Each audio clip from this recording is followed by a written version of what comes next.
Assalamualaikum warahmatullahi wabarakatuh.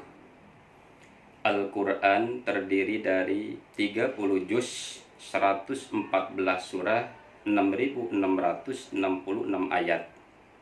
Menurut ulama, Al-Quran kalau disimpulkan ini menjadi surah Al-Fatihah. Surat Al-Fatihah sendiri dikenal sebagai Ummul Quran, induk Al-Quran, ibu Al-Quran. Kenapa ibu? Ibu mengesankan kelembutan. Ibu mengesankan perlindungan. Ibu simbol kasih sayang. Ada sebuah kisah. Seorang perempuan ditinggal mati suaminya. Ia kini hidup bersama dengan anaknya yang masih tanggung. Ia memutuskan untuk tidak menikah kembali karena ia khawatir suaminya yang baru tidak menyayangi anaknya. Ia berjuang keras menghidupi dan memberikan pendidikan terbaik untuk anaknya.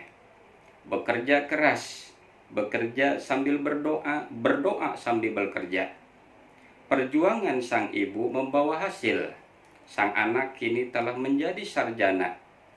Beberapa waktu kemudian, sang anak mendapatkan pekerjaan yang bagus. Ia mendapatkan gaji yang tinggi, fasilitas yang luar biasa. Kebahagiaan sang ibu dan anak dirasakan tidak begitu lama, karena beberapa waktu kemudian sang anak jatuh cinta kepada seorang pelacur. Yang pelacur ini ternyata hanya ingin memanfaatkan kekayaan sang anak. Sang ibu berupaya untuk mengingatkan dan menasihati sang anak. Tapi apalah daya, sang anak kini telah jatuh cinta dan dibutakan oleh cintanya.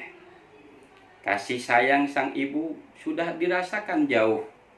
Kedekatan, kehangatan yang dulu dirasakan ibu dengan sang anak kini telah berubah. Sang anak semakin menjauh dan kini berani untuk memarahi ibunya. Sang ibu berupaya untuk tetap bersabar, tapi sampai kapan? Akhirnya suatu hari sang ibu mendatangi pelacur tersebut. Sang ibu meminta kepada pelacur untuk meninggalkan anaknya. Tapi alih-alih pelacur ini menerima, pelacur ini malah kemudian mencaci maki dan marah-marah kepada sang ibu ini. Dan di akhir caci makinya, sang ibu diusir dengan keras. Sang ibu berupaya untuk tetap sabar. Ia pulang ke rumah dengan putus asa. Malam hari, sang anak lelaki ini mendatangi kekasihnya pelacur. Dia mabuk banyak. Dalam kondisi mabuk, pelacur ini kemudian mengkooptasi, mempengaruhi sang anak ini. Sayang, kamu tahu, tadi pagi ibumu datang kemari memarahiku. Ia mencaciku di depan orang banyak. Aku sangat malu, yang. Seandainya itu bukan ibumu, aku mau tadinya mengusirnya. Tapi karena aku sayang kepadamu dan sayang kepada ibumu, aku cuma diam. Sayang, kamu tahu kenapa sampai saat ini aku menolak kamu nikahi? Permasalahannya cuma satu. Ibumu, sayang. Mendengar ungkapan dari kekasihnya, sang anak kemudian kehabisan kesabaran. Dalam kondisi mabuk, dalam kondisi kurang sadar, ia kemudian berbicara kepada kekasihnya.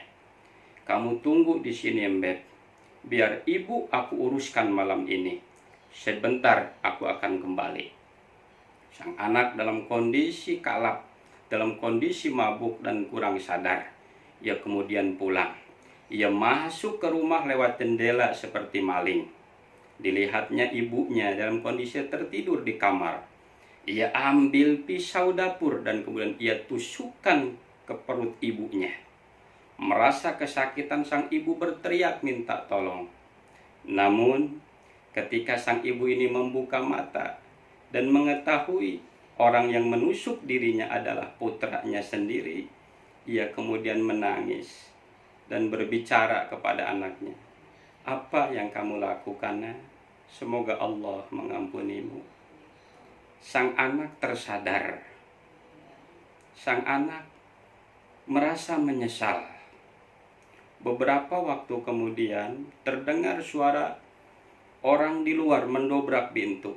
Mendengar di luar ada orang mendobrak pintu. Dalam kondisi sekarat, sang ibu berkata kepada anaknya, "Nah, kamu pergilah, larilah, selamatkan dirimu." Nah, sang anak menyesal, sang anak menangis. Orang yang begitu mencintainya kini telah ia tusuk. Namun penyesalan itu tiada berarti, karena sekarang ibunya telah wafat. Saudara-saudara, kisah ini mengajarkan betapa besar kasih sayang ibu kepada anaknya. Maka benarlah ketika suatu ketika seorang sahabat bertanya kepada Rasulullah, "Siapa yang aku harus hormati ya Rasul?"